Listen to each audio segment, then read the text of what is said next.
네, 우리가 추석 연휴를 보내는 사이에 미국 뉴욕에서는 상당히 중요한 행사가 열리고 있습니다. 유엔 총회죠. 이 기회에 문재인 대통령과 트럼프 대통령의 정상회담이 있었고요. 트럼프 대통령은 유엔 총회에서 연설했습니다. 문재인 대통령은 내일 새벽에 기조연설이 예정돼 있습니다. 네, 특히 한미 정상회담이 끝나고 문재인 대통령이 미국 언론에 한반도 문제를 설명하는 기회가 있었습니다. 북한 비핵화 또 종전선언이라는 핵심 이슈가 어떤 방향으로 자리매김하고 있는지 살펴보는 기회가 됐는데요. 네, 전문가 두 분과 자세한 이야기 나눠보겠습니다. 유용화 한국외대 초빙 교수 그리고 건국대 장성호 행정대학원장 나오셨습니다. 네, 두 분 안녕하십니까? 네, 안녕하세요. 유엔 총회에서 그 트럼프 대통령 연설부터 하나하나 밟아가면서 얘기를 좀 나눠봤으면 좋겠는데요. 저희가 녹취를 준비한 게 있는데 지금 들을 수 있습니까?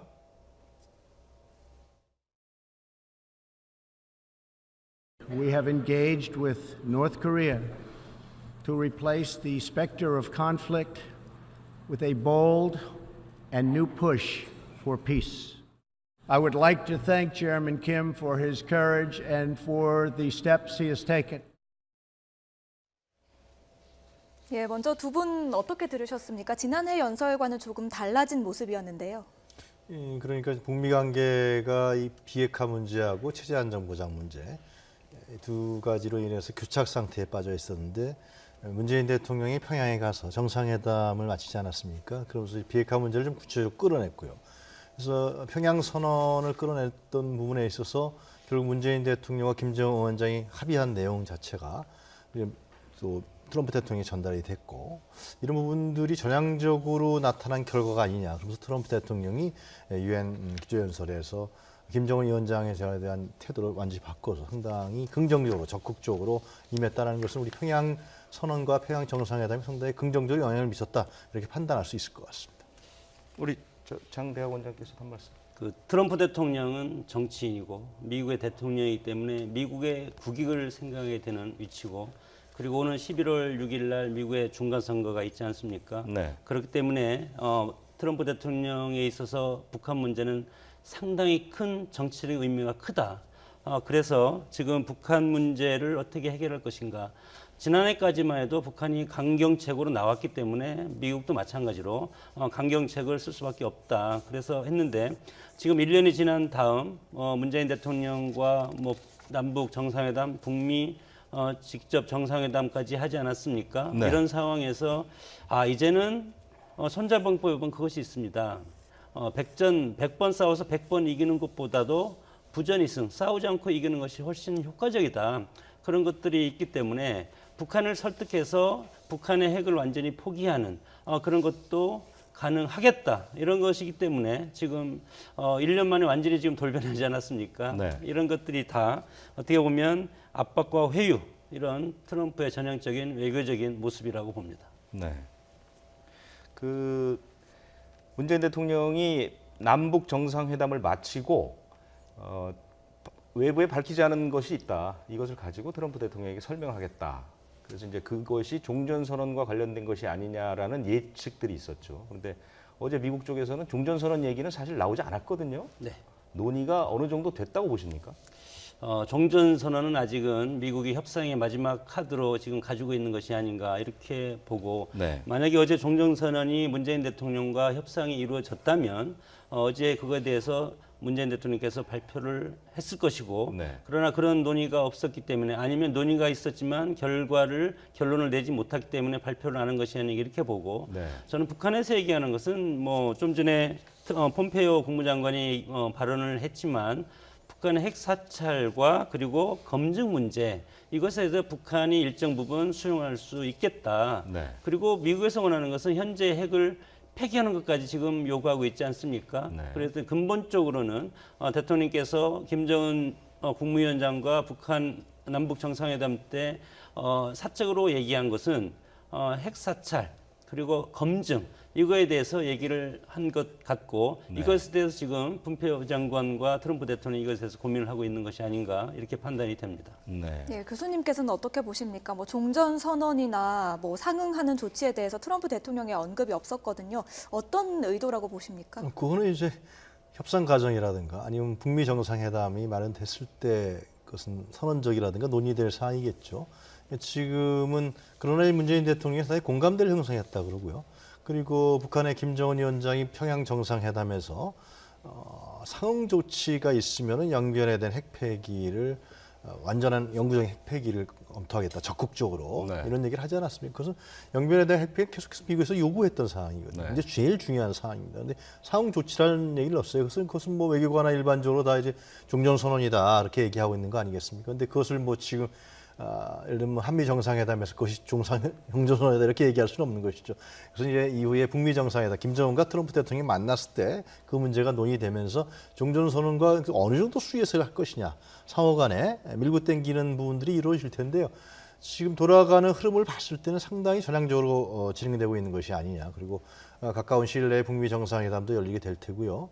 그리고 이 교착 상태에 빠져 있는 부분을 지금 문재인 대통령이 실제로 북한에 가서 평양에 가서 김정은 위원장과 협의 속에서 많이 풀어냈다. 근데 그것이 단초만 만든 것이 아니라 상당 부분에 있어서 북미가 접근할 수 있는 굉장한 그 뭐라 그럴까요 방향까지도 만들어줬다. 그런 커다란 성과가 있었다는 걸 우리가 결과적으로 볼 수가 있습니다. 그렇기 때문에 향후 어떻게 뭐 전환될지 봐야겠지만은 미국의 조야 관계를 미국의 정치권이라든가 이런 부분이 북한에 대한 신뢰가 상당히 약하거든요. 네. 기존에 있어서 이런 부분을 잘 설득해내고 그런 부분들을 만들어 나간다는 트럼프 대통령이 구상하고 있는 탑다운 방식으로 해서 이 문제가 상당히 급속도로 해결될 가능성 상당히 보인다. 그렇게 저는 생각합니다. 예. 그래서 문재인 대통령이 그 폭스 뉴스하고 인터뷰 이제 그 인터뷰 대상 매체도 사실 굉장히 보수적인 그렇죠. 매체를 고른 예. 것 같고요. 또 뭐 국제 전문가들 앞에서 연설하고 이런 것을 통해서 사실은 종전 선언과 비핵화 문제를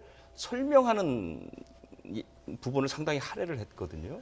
그런 그러니까 것들은 좀 효과를 볼 수 있다 이렇게 보시는 건가요? 뭐가 입구냐라는 게 중요한 거 아니었습니까? 네. 결국에는 북미 간의 교착 상태에서 안 풀어졌던 게 빨리 먼저 내놔라 이런 거였는데 네. 우리는 다 내놨는데 왜 안 내놓느냐 이런 식이었는데 이제 결국은 이제 그 ICM 발사대, 시험 발사대, 동창리에 이런 거 네. 이제 영구 폐기하겠다.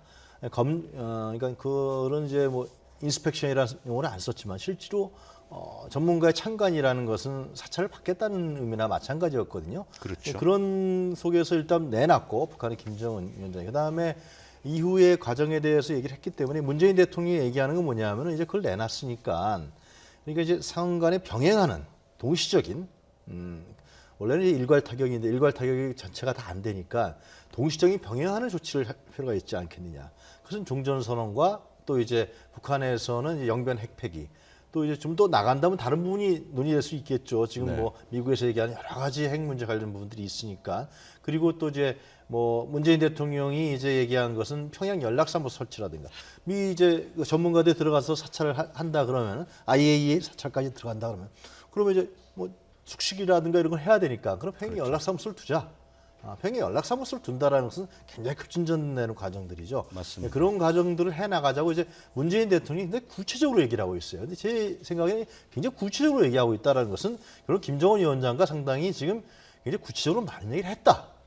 라고 우리가 좀 애둘러서 짐작할 수 있다고 생각합니다. 예. 네. 예, 그렇다면 그 경제 제재에 대한 이야기는 어느 정도 구체적으로 나왔을까요? 사실 트럼프 대통령이 연설에서 비핵화까지는 제재를 계속 유지할 거라고 했거든요. 그러니까 이제 그 경제 문제가 사실상 핵심이에요. 저는 개인적으로 그렇게 생각해 보냐면요. 완전한 비핵화하는데 사실 완전한 비핵화가 어디 있겠습니까? 예? 나중에 그거는 지금 북한 같은 경우는 뭐 핵 기술 능력 연구자도 있고 그리고 우라늄도 사실상 좋은 아주 양질의 우라늄이 북한에 생산되고 있어요.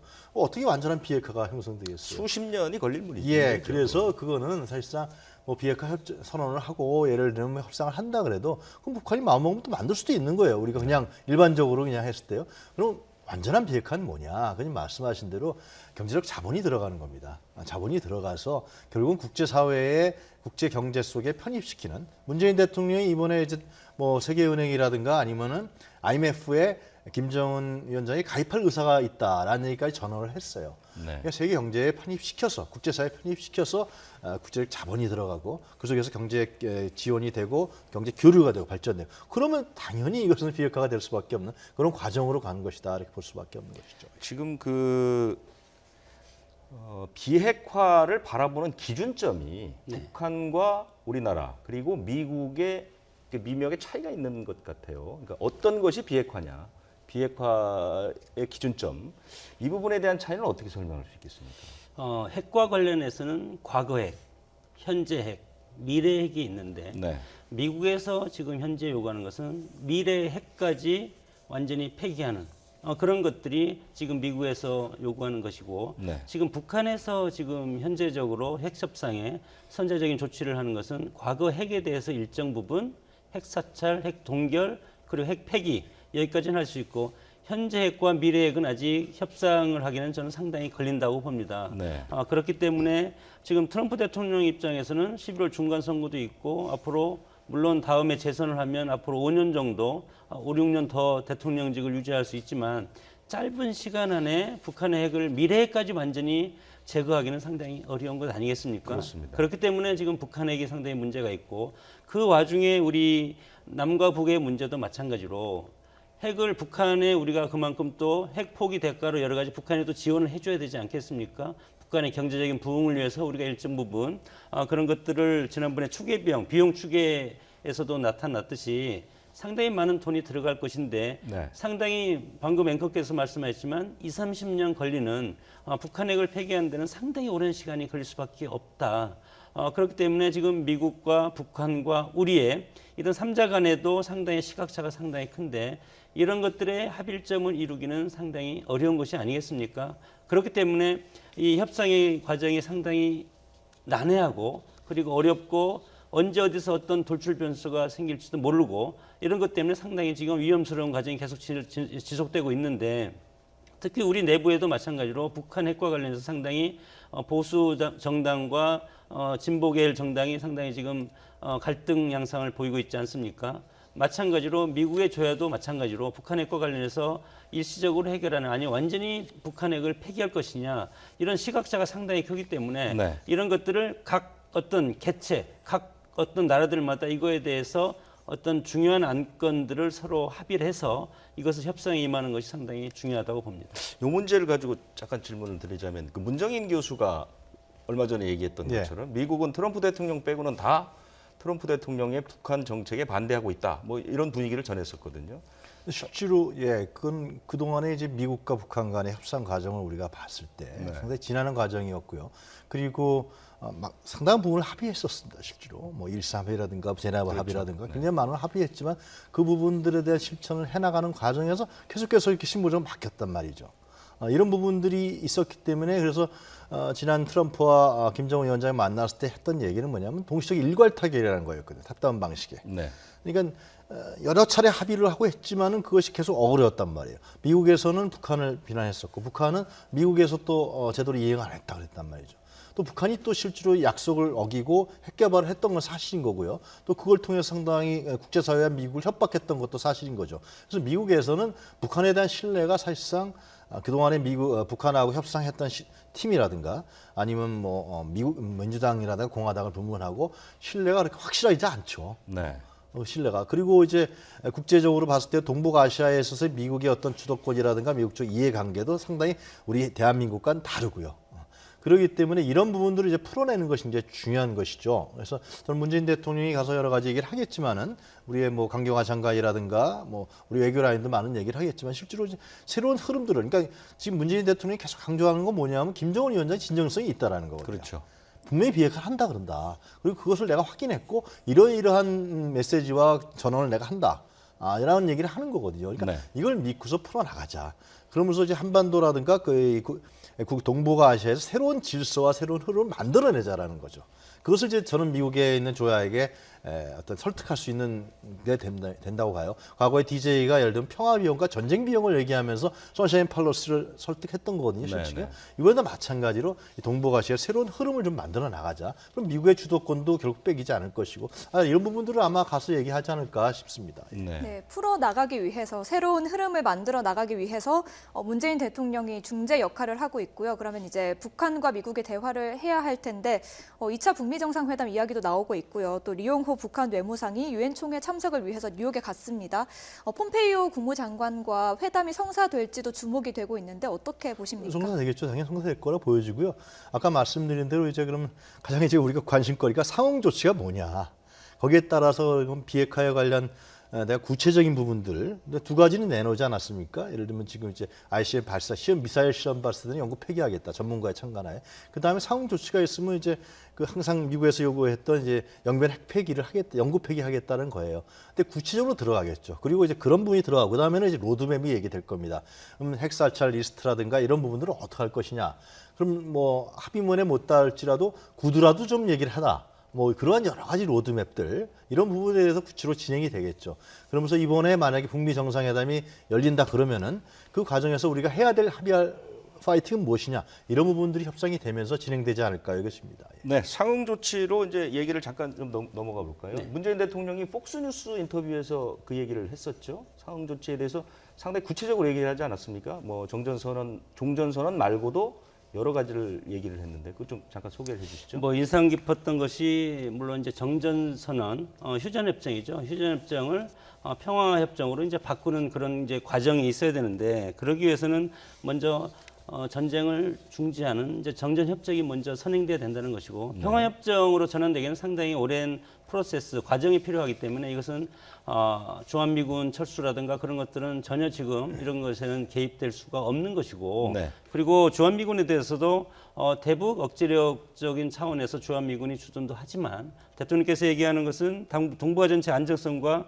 평화를 만들어내는 균형자 역할을 할 필요가 있다. 네. 이런 식으로 했고 지금 남과 북이 지금 하면서 북한의 뭐 경협이라든가 남북 연락사무소 이런 걸 설치하고 있지 않습니까?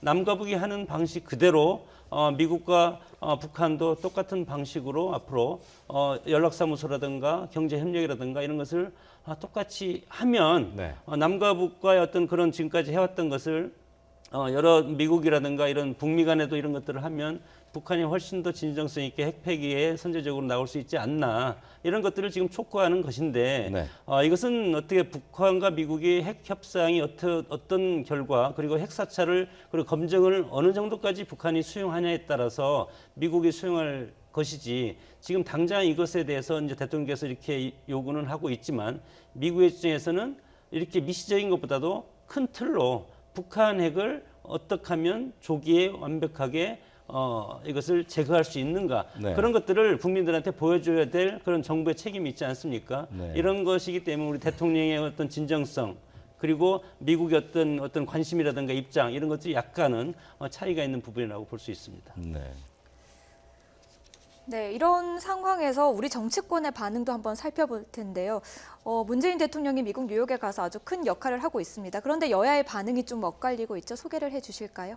지금 좀 바른미래당은 전향적으로 좀 바뀐 것 같고요. 반면에 이제 민주당은 이제 상당히 뭐 적극적으로 그는 집권 여당이니까 반면에 이제 자유한국당 같은 경우가요. 갈 길이 멀다. 비핵화에 대한 확실한 담보가 있을 때 가능하다라고 이제 얘기하는 것이죠. 아마 이건 자유한국당의 일관된 입장이 아니었나 싶습니다. 예. 민주당은 이제 어차피 이제 그 여기 바른미래당이 나오지만 바른미래당도 조금 바뀌었어요. 그러니까 네. 정상회담 하고 난 다음에요. 좀 더 정당도 뭐 민주평화당하고 정의당은 함께 갔으니까 정의당의 이정미 대표와 민주평화당의 정동영 대표가 실제로 갔으니까 이런 부분에서 적극적으로 이제 나가는 것 같고요. 근데 제 생각엔 그래요. 그러니까 지금 상당히 굉장히 급격한 변화가 일어나고 있다. 그것은 남북 간에 있어서의 변화뿐만이 아니라 이 국제사회의 변화가 상당히 큰 변화가 일어날 거라고 우리가 짐작할 수가 있습니다. 우리 국민들도 뭐 80% 이상이 지금 80% 이상이 찬성을 하고 있는 건 분명하고요. 그래서 동북아를 중심으로 해서 상당히 커다란 변화가 예상되고 있기 때문에 저는 정치권에서 이런 변화와 흐름에 대해서 좀 더 앞서가야 된다고 생각이 드는 것이죠. 만약에 이것을 정략적이라든가 정치적 이해관계에서 반대한다든가 그 흐름을 거슬린다든가 그렇게 되면 제가 봤을 때는 엄청난 그 파도 앞에서 아마 그 정치들은 맥을 못 추게 될 거라고 저는 얘기할 수가 있습니다. 그렇기 때문에 이러한 거대한 흐름, 계속 고속열차가 좀 달리고 있는 거거든요. 이런 부분에서 정치 세력은 상당히 전향적으로 판단해서 오히려 더 적극적으로 문재인 정부와 문재인 대통령이 왜 이걸 안 하느냐, 왜 이런 부분들을 소홀히 하느냐라는 국민적 요구가 있지 않겠습니까? 그런 부분들 자꾸만 정치권에서 얘기하고 국회에서 얘기하는 것이 뭐 바람직하거나 아니면 정치권이 이런 부분에 대해서 함께 갈 수 있는 그런 생존할 수 있는 그런 부분이 아닐까 저는 생각합니다. 우리 장 교수님께서도 정치권에 대해서 한 말씀 해주시죠. 네, 뭐 정치권에서는 어떻게 보면 이제 남북 문제를 가지고 과거에 보면은 네. 자기들의 어떤 정당의 그동안의 보수 정당과 진보 정당 계열에 각각 요구하는 것이 다르지 않았습니까? 네. 이것이 소위 말해서 이제 당리당략적인 그런 접근으로 하는 것이 상당히 많았는데 지금은 북한의 핵 문제가 이미 해결의 방안이 지금 떠오르고 있지 않습니까? 결국은 미국이 나서서 북미 직접 대화를 통해서 북한 핵을 해결하려고 하고 있고 문재인 대통령이 여기에 북한과 미국이 해결할 수 있는 여러 가지 운전자론이라는 그런 것을 해서 지금 상당히 지금 맹렬하게 지금 여러 가지 외교적인 그런 활동을 하고 있는데 정치권에서도 마찬가지로 총론적인 것은 같다고 봅니다. 북한 네. 핵이 폐기돼야만이 한반도에서 전쟁이 없고 한반도 우리가 원하는 평화 통일을 이룩할 수가 있다. 이런 것들은 여당과 야당 다 누구나 똑같이 얘기를 하고 있지만 그러나 보수 정당이 지금까지 기조는 북한 핵을 완전히 폐기하고 빠른 시일 내에 폐기하고 그리고 그렇지 않으면 여러 가지 모든 지원도 중지하겠다 이렇게 했고 문재인 대통령을 비롯한 과거에 김대중 노무현 문재인 대통령까지 보면은 햇볕 정책으로 이제 대변되는 것이 북한을 여러 가지 대화를 통해서 그리고 지원을 통해서 북한이 일단은 어려운 어떤 여러 가지 경제 여건을 살리면서 북한 핵을 폐기하는 장기적인 로드맵을 제시하는 거지 네. 그동안에 이제 그런 방향이기 때문에 보수 정당과 진보 정당이 다르다. 그러나 총론적으로 같지 않습니까? 그러나 우리가 지금 이 시기를 놓치면 북한 핵을 폐기하는데 상당히 오래 그리고 훨씬 큰 어떤 희생이 따를 가능성도 상당히 있기 때문에 여야가 지금 미국이 주도하는 이런 북한의 핵 폐기 노력 이런 것들을 일단 정쟁은 잠시라도 중단하고 여야가 조금이라도 북한 핵을 폐기하는 그런 의견을 개진하고 서로 조율하는 그런 모습을 보이는 것이 좋겠다 그렇게 생각합니다. 근데 방법론으로 보면 사실 그런 어떤 해안이나 그 해법이 있겠습니까? 저희가 이렇게 일단 정치는 말로써 하는 것이니까 말만 들어보면 뭐 보수 쪽하고 진보 쪽의 얘기가 굉장히 거리가 멀어 보이거든요. 이것을 어떻게 중재하거나 이렇게 합쳐볼 만한 방법 같은 게 없을까요? 저는 이 문제는요, 그 민족 문제라는 것이죠. 그러니까 네. 국민들이 예를 들면 문재인 대통령이 정상회담을 하기 전에 지지율은 확 떨어졌었어요, 그렇지 않습니까? 그렇죠. 50% 내외로 떨어다가 정상회담을 한 뒤에는 80% 이상으로 올라가 버렸어요. 이것을 이 야권의 정치권이 왜 그런지를 알아야 되는 것이죠. 이것은 뭐냐면 민족 문제라는 거거든요. 그러니까 이 전쟁의 위협을 완전히 없애버리고 또 이 한반도를 평화로 가는 길 이런 부분은 70년 묵었던 우리 그 국민들에 대한 어떤 골문입니다. 염증인데 이런 네. 부분들을 해결하려고 하는 노력을 문재인 정부에서 하고 있다는 것이죠. 이게 적극적으로 하고 있다는 것입니다. 그 결과가 바로 뭐 한 달 뒤, 두 달 뒤 나올 수도 있고 안 나올 수도 있는 것이죠. 그러나 국민들이 봤을 때는 굉장히 노력하고 있고 그리고 70년 동안 그 이 한반도에 썩어 있었던 이 전쟁과 어떤 갈등과 대립의 역사를 종식시키려고 하는 부분을 하고 있다는 겁니다. 이것은 결국은 여야가 있을 수 없는 것이죠. 예를 들면 네. 보수 정당이 만약에 집권을 했다 할지라도 이러한 상황에서 진행된다 그러면 이걸 추진하지 않는다면 보수 정당들은 아마 보수 정당은 집권, 국정 운영 능력을 상실해 버릴 겁니다. 이런 환경에서는. 그것은 뭐 서독 같은 경우는 예를 들면 뭐 콜 총리 같은 경우도 결국 자민당이었단 말이죠. 결국은 3인당의 빌리 브란트 상이 시작했지만은 이런 관계를 봤을 때는 지금 저는 굉장히 빠른 속도로 이것이 변화할 거라고 저는 생각합니다. 네. 여러 가지 부분에 있어서요. 만약에 진짜 김정은 위원장이 서울에 온다. 그리고 뭐 종전선언이 남북미 간의 연내에 이루어진다. 이렇게 되면은 그 다음에 뭐겠습니까? 그 다음에는 북한과의 교류가 활성화되는 것이죠. 그렇죠. 경제적 자본이 들어갈 수 있는 것, 제재가 완화되는 것이고요. 그러면 이제 6개국, 6.25 한국전쟁과 관련있었던 6개 나라가의 평화협정이 이루어질 겁니다. 네. 그 선으로 가게 되는 거거든요, 결국은요. 그렇게 되면은 이 동북아 아시아에 있어서의 지형이 바뀌게 되는 과정으로 가는 겁니다. 그것은 아마 제가 보기에는 빠른 속도로 진행될 것 같아요. 특히 문재인 정부가 그것을 추동력 있게 또 밀고 나가고 주도권을 갖고 있기 때문에 그런 점들을 봤을 때는 이제 앵커께서 지적하신 대로 혹시나 이게 남남 갈등으로 갈 거 아니냐, 뭐 이런 거 아니겠습니까? 그런데 저는 그런 여지가 국민들이 별로 허용할 것 같지 않다.